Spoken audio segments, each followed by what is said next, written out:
യാഥാർത്ഥ്യമാണെന്ന് ഒരിക്കൽ പോലും തോന്നിപ്പിക്കാത്ത തരത്തിലുള്ള ആചാരങ്ങളും വിചിത്രങ്ങളായ പ്രതിഷ്ഠകളും രീതികളുമെല്ലാം ഇത്തരം ക്ഷേത്രങ്ങളുടെ പ്രത്യേകതകളാണ്. ഇങ്ങനെയുള്ള ക്ഷേത്രങ്ങളുടെ പട്ടികയിൽ വിശ്വാസികൾ ചേർത്ത് വച്ചിരിക്കുന്ന ഒരു ക്ഷേത്രമാണ് കോട്ടയം ജില്ലയിലെ കാഞ്ഞിരപ്പള്ളിക്ക് സമീപമുള്ള ചെറുവള്ളി ദേവീക്ഷേത്രം.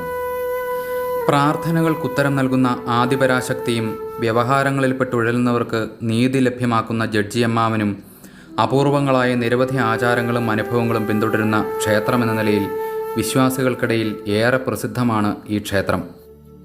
കേരളത്തിൻ്റെ വിവിധ ഭാഗങ്ങളിലുള്ള 126ഓളം ചെറുവള്ളിക്കാവുകളുടെ മൂലക്ഷേത്രവും കൂടിയാണ് ഇത്. ഈ ക്ഷേത്രത്തിൻ്റെ വിശേഷങ്ങളാണ് ഈ വീഡിയോയിൽ നിങ്ങളുമായി പങ്കുവയ്ക്കുന്നത്.